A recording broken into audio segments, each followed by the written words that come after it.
इस चैनल पर हर रोज दिखेंगे मोटिवेशन के कई प्रकार। आप सभी व्यूअर्स को मेरी ओर से प्रणाम और नमस्कार।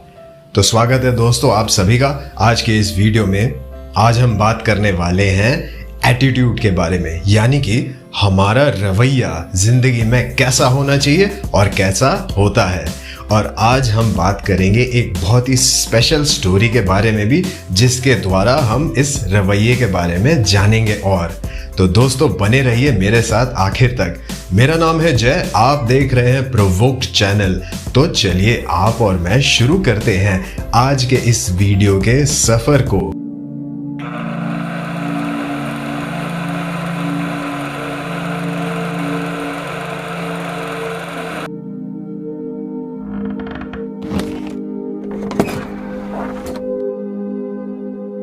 तो आज की कहानी को शुरू करते हैं। एक बार की बात है जब जैंगो अपने रास्ते पर जा रहा था। अब जैंगो एक बड़ा ही अजीब किस्म का व्यक्ति था, क्योंकि उसे बहुत एडवेंचर अच्छी लगती थी और वो इधर उधर नए नए जगह जाता था, अलग अलग तरीके के नए नए खाने खाता था और वो नए नए लोगों से भी मिलता था। लेकिन उसकी सबसे अजीब बात तो ये थी कि उसे बहुत क्वेश्चंस आते थे दिमाग में, और उसके ये प्रश्न जो है उसके उत्तर कोई नहीं दे पाता था। तो उससे वो बड़ा निराश हो जाता था। अब वो अपने रास्ते पर एक दिन जा ही रहा था कि बिल्कुल रास्ते के ठीक बगल में उसे एक पेड़ दिखाई दिया, जिसके नीचे एक योगी बैठे हुए थे योग मुद्रा में। उन योगी को देखकर जैंगो को लगा कि शायद इनके पास उसके प्रश्नों के उत्तर जरूर होंगे। तो वो उन योगी के पास में पहुंच गया। उनके सामने जाकर वो हाथ जोड़कर खड़ा हो गया और उनसे बड़े ही विनम्र भाव से पूछा, हे योगी जी, ऐसा क्यों होता है कि मेरे ही जीवन में इतना दुख भरा हुआ है? मुझे ही हर बात पे अड़चने आती हैं, कुछ ना कुछ ऑब्स्टेकल आ जाता है, कुछ दिक्कतें आ जाती हैं और मैं ही हमेशा अंत में दुखी निकलता हूँ। जैंगो के प्रश्न सुनकर ही योगी जी, जो अभी तक आंख बंद करके बैठे हुए थे, उन्होंने धीरे धीरे अपने आंखें खोली और जैंगो की ओर मुस्कुराते हुए देखकर उससे कहा, हे वत्स, तुम्हारे पीछे एक दीवार दिखाई दे रही है। उस दीवार के थोड़े गोल घूम के अगर तुम जाओगे तो तुम्हें एक वहां पे फाटक दिखाई देगा, यानी कि एक गेट होगी वहां पर। उस गेट से अंदर जाओ और वहां जो तुम्हें दिखे वो मेरे लिए उठाकर लाना। तो जैंगो योगी जी की बात सुनकर मुस्कुराकर बोला, बिल्कुल योगी जी, मैं अभी करके लाता हूँ। जैंगो बड़े ही उत्साह के साथ उस गेट की ओर बढ़ने लगा। गेट तक पहुंचते ही वो गेट के अंदर गया तो उसे दिखा कि ये एक अलग ही दुनिया थी। इस दीवार के पीछे तो एक ऐसा गार्डन जहां पे बस चारों ओर खजाना भरा हुआ था।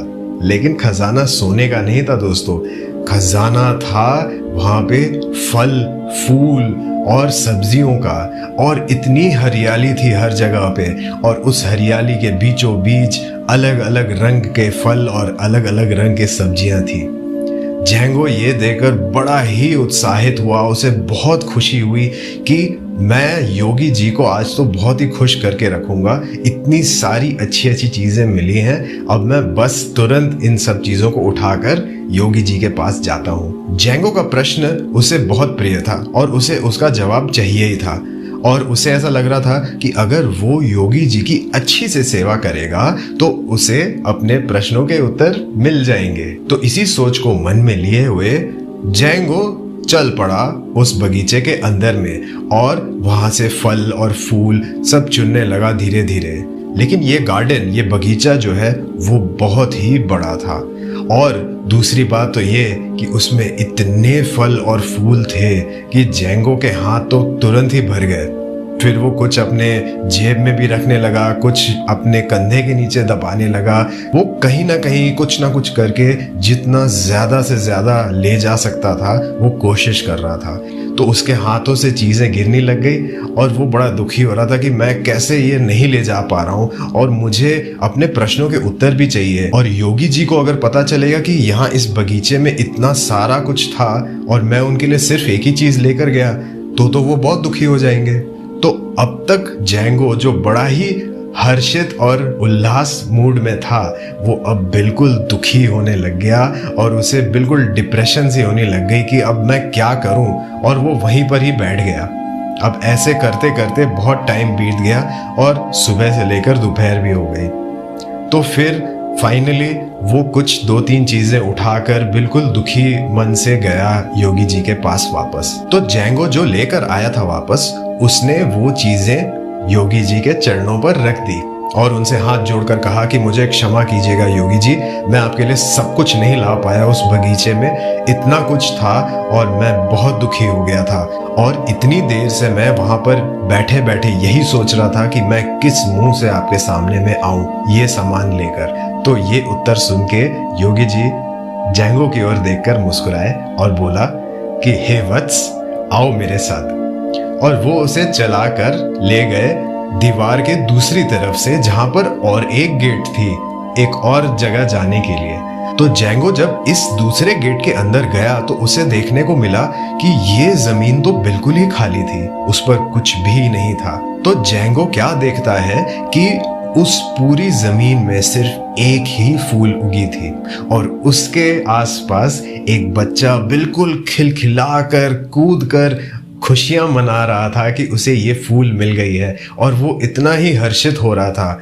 और जैंगो ये देखकर बड़ा और उदास हो गया कि वो इतना खुश कैसे है। तभी योगी जी जैंगो की ओर देखकर मुस्कुराते हुए कहते हैं, देखो वत्स, इसे कहते हैं जीवन के ओर रवैया रखना।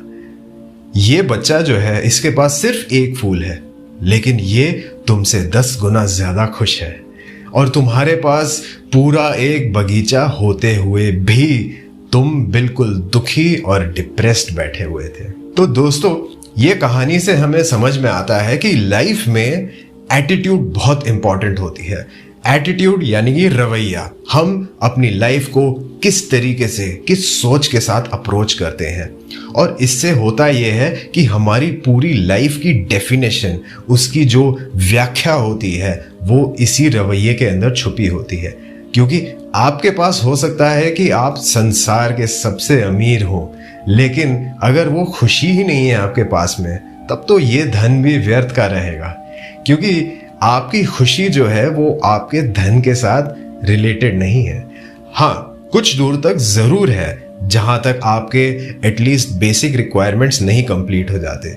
लेकिन ऐसा कहना तो बिल्कुल ही व्यर्थ होगा ना दोस्तों, कि आप बस नए नए टारगेट सेट करते जाओ कि मुझे इतना कमाना है, मुझे इतना कमाना है, और यही रवैया आपको और ज्यादा दुखी करता रहेगा। जबकि इस रवैये को तो आपको खुश करना चाहिए। तो इसीलिए दोस्तों, लाइफ में एटीट्यूड बहुत इंपॉर्टेंट है। आप किस एटीट्यूड से कौन सा काम करते हो, उससे आपकी खुशी बहुत बहुत डीपली कनेक्टेड है दोस्तों। तो दोस्तों, आज के वीडियो में बस इतना ही। उम्मीद करता हूँ ये कहानी आपको बहुत पसंद आई होगी। अगर आई तो जरूर से लाइक कीजिएगा, और हाँ, अपने दोस्तों के साथ भी शेयर कीजिए ताकि वो इस स्टोरी का भी लुत्फ उठा पाए। और कमेंट सेक्शन में मुझे बताइए आपको ये स्टोरी कैसी लगी, और आपके लाइफ में एटीट्यूड यानी कि रवैया कैसा रोल प्ले करता है, मुझे जरूर से बताइएगा। मैं आपसे मिलता हूं अगले वीडियो में, तब तक के लिए इजाजत मांगता हूं। धन्यवाद।